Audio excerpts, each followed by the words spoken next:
అయినా BRS party ప్రశ్నించిన తర్వాతనే మరి ఈ ప్రభుత్వంలో చలనం వస్తూ ఉంది.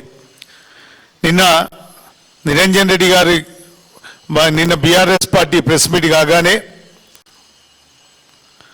వాళ్ళు కృష్ణారావు నిన్న మాట్లాడుతూ పాలమూరు ప్రాజెక్టులు పెండింగ్లో పెట్టింది, పాలమూరు జిల్లా నిర్లక్ష్యం చేసింది, ప్రాజెక్టులను అస్తవ్యస్తం చేసింది బీఆర్ఎస్ అని మాట్లాడినాడు. మరి పాలమూరు ప్రాజెక్టులను పెండింగ్లో పెట్టినటువంటి ప్రాజెక్టులను రన్నింగ్ ప్రాజెక్టుగా మార్చింది కేసీఆర్ గారి నాయకత్వంలోని బీఆర్ఎస్ పార్టీ కాదా అని చెప్పి నేను అడుగుతా ఉన్నా. బీఆర్ఎస్ పార్టీ అధికారంలో ఉన్నప్పుడు మీరే కదా తెలంగాణను పచ్చగా మార్చింది, తెలంగాణలో ప్రాజెక్టులు చేసింది బీఆర్ఎస్ పార్టీ అని చెప్పిన మాట మర్చిపోయినావా కృష్ణారావు అని చెప్తా ఉన్నాం. ఎన్నిసార్లు గెలిచినా ఎన్ని పందిరి పదులు చేసినా అది గొప్ప కాదు.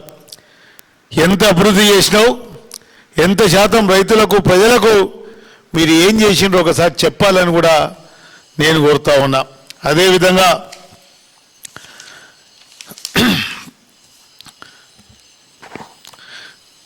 గతంలో బీఆర్ఎస్ పార్టీ అధికారంలో ఉన్నప్పుడు వరద ప్రారంభమైన వెంటనే మోటార్ లాంచ్ చేసి కల్వకుర్తి లిఫ్ట్ ఇరిగేషన్కి సంబంధించినటువంటి ప్రతి రిజర్వాయర్కు నీళ్లు నింపుకొని ముందుగానే రైతులకు వాళ్ళు వ్యవసాయం ప్రారంభం నారుమల్లు వేసుకోక ముందుకే నీళ్లు నింపి రైతులకు నీళ్ళు అందించే కార్యక్రమం గతంలో జరిగిన మాట వాస్తవం కాదా అని చెప్పి అడుగుతున్నాం. జూరాలకు వరదొచ్చి 15 రోజులైంది. 15 రోజుల లోపల నుంచి కనీసం ఒక్కసారన్నా ముందు జాగ్రత్తగా నీటి నింపే ప్రయత్నం చేసినారంటే ఆ ప్రయత్నం చేయలేదు. ఈ రాష్ట్ర ప్రభుత్వం తెలంగాణ ప్రాంత రైతాంగ ప్రయోజనాల కోసం ఉందా, పక్క రాష్ట్ర రైతాంగం యొక్క ప్రయోజనాల కోసం పనిచేస్తుందనే సంశయం కలుగుతూ ఉందనే విషయాన్ని కూడా చెప్తా ఉన్నాం. తెలంగాణ ప్రయోజనాలను పొందబెట్టి పాలమూరు రైతాంగం యొక్క ప్రయోజనాలను పొందబెట్టి కేవలం ఎవరినో సంతృప్తిపరచడానికి రాష్ట్ర ప్రభుత్వం తెలంగాణ రైతులను అన్యాయం చేస్తుందనే విషయాన్ని కూడా ఈ సందర్భంగా చెప్తా ఉన్నాం. మేము ఖచ్చితంగా మా నాయకుడు కేటీఆర్ గారు వస్తా అంటేనే మోటార్ లాంచ్ చేయడం, ప్రభుత్వాన్ని ఖచ్చితంగా చెప్తా ఉన్నాం. 1 రోజు 2 రోజుల్లో మోటార్ లాంచ్ చేసి ఆఫ్ చేస్తా అంటే మా కార్యాచరణ ప్రకటిస్తాం. ఖచ్చితంగా మీరు సీజన్ మొత్తం నీళ్ళు ఇవ్వాలి. ఏ పక్క రాష్ట్ర ప్రయోజనాల కోసం పాలమూరు ప్రయోజనాలు కానీ తెలంగాణ ప్రయోజనాలను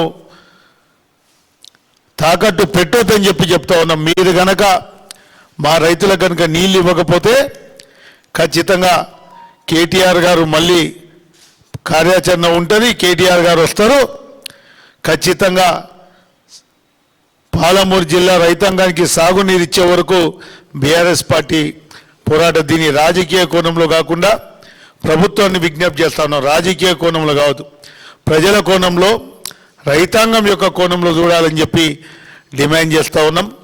ఈరోజు మీ నిర్లక్ష్యం వల్ల ఈరోజు చాలామంది రైతులు మరి వరి వేసుకునే పరిస్థితులు లేరు. మీ యొక్క చేతగాని అసమర్థత వల్ల ప్రాజెక్టులు పూర్తయి ఉన్నా కూడా కనీసం నీళ్లు తీసుకునేటటువంటి పరిస్థితిలో లేరు. ఆలమట్టి అక్రమంగా నిర్మాణం చేస్తూ ఉండి తెలంగాణ ప్రయోజనాలను కూడా తాకట్టు పెడతా ఉంటే మీకెవరు కూడా చీమ కుట్టినంత కూడా లేదు.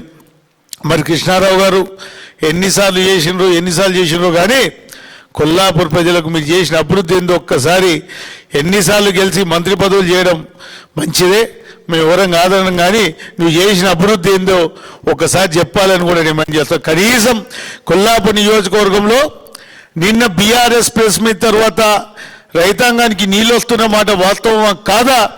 మీరు ఒక్కసారి ఏ గ్రామానికైనా అందరం పోదాం, మేమందరం కలిసిపోదాం, రైతులే సమాధానం చెప్తారు. ఖచ్చితంగా ఇది పాలమూరు రైతాంగం యొక్క విజయం అని చెప్తా ఉన్నాం. ఖచ్చితంగా మీరు నీళ్లు సీజన్ మొత్తం ఇవ్వాలి. ఖచ్చితంగా నార్లాపూర్ రిజర్వాయర్ని కూడా వాడుకొని అవసరమైతే కేలేకి సబ్స్టిట్యూట్గా నీళ్ళు ఇవ్వాలని చెప్పి బీఆర్ఎస్ పార్టీ పక్షాన చెప్తూ థ్యాంక్ యూ.